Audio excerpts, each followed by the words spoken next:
Hi everyone, welcome back. Today I want to talk to you about having the patience when deciding whether to accept or not to accept an offer.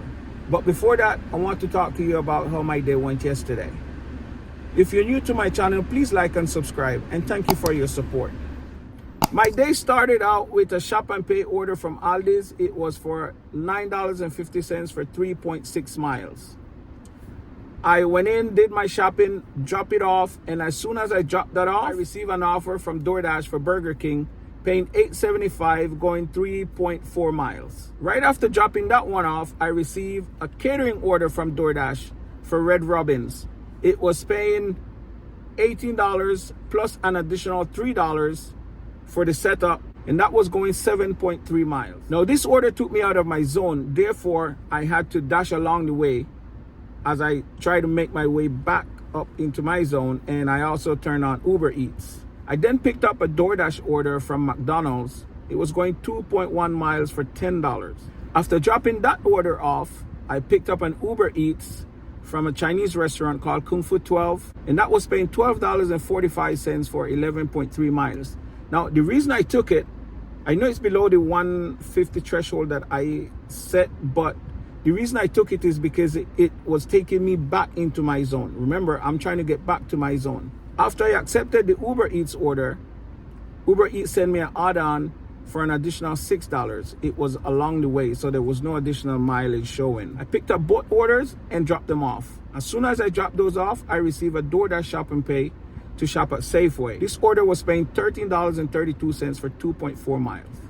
After the shop and pay order with DoorDash, I took a break, get myself together, and came back out for dinner. This is what I want to talk to you about. Having the patience when deciding whether to accept an offer or not to accept an offer.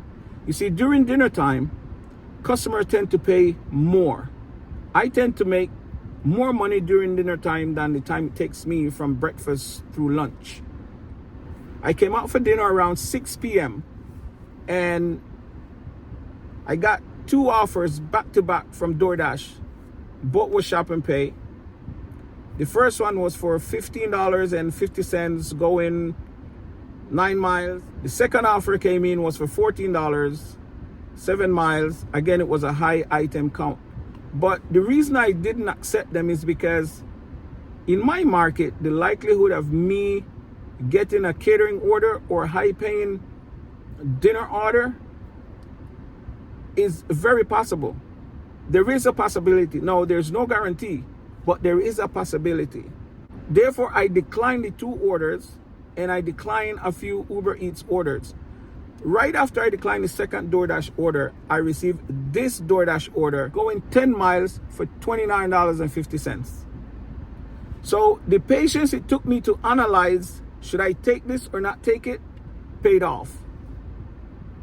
At the end, there was a hidden tip for a few cents. The order ended up paying out $29.66. Now, if I had taken that shop and pay order, I would have been at the store for 22 items, maybe at least an hour shopping. I prefer to wait till after the dinner rush to take a shop and pay order. You see, in my market, there's about 4 restaurants that there's a big possibility of me picking up a catering order, maybe 1 or 2. And that's the reason why I declined those 2 shop and pay orders. After 7:30, I'll take any shop and pay order that come my way, because at that point, the dinner rush is almost over, or it's over in my market. Therefore, I don't take shop and pay orders during the dinner rush.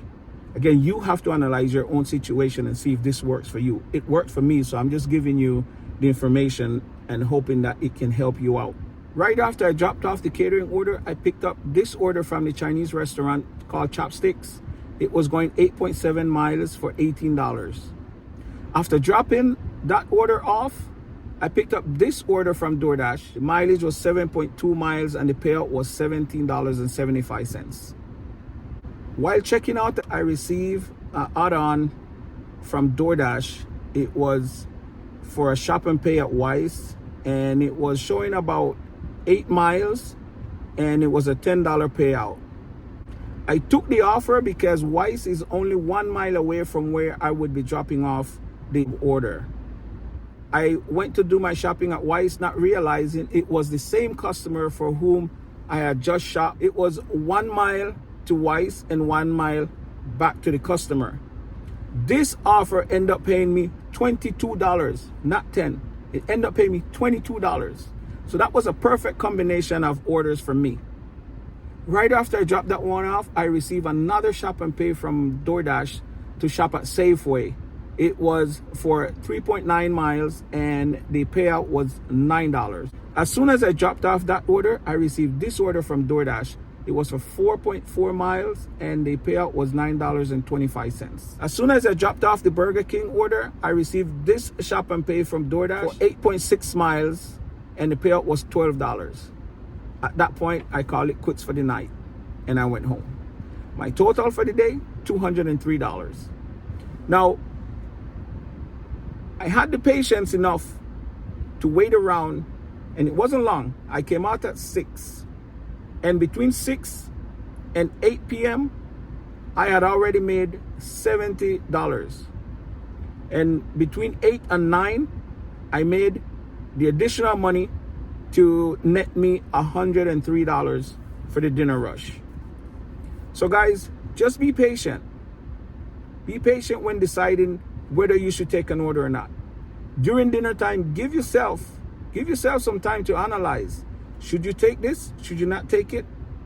But again, it depends on your market. You know your market better than anybody else, and you know if there's a possibility of you getting a very good order, right? So do your due diligence. Remember, if you're working today, please continue to give great customer service and be safe.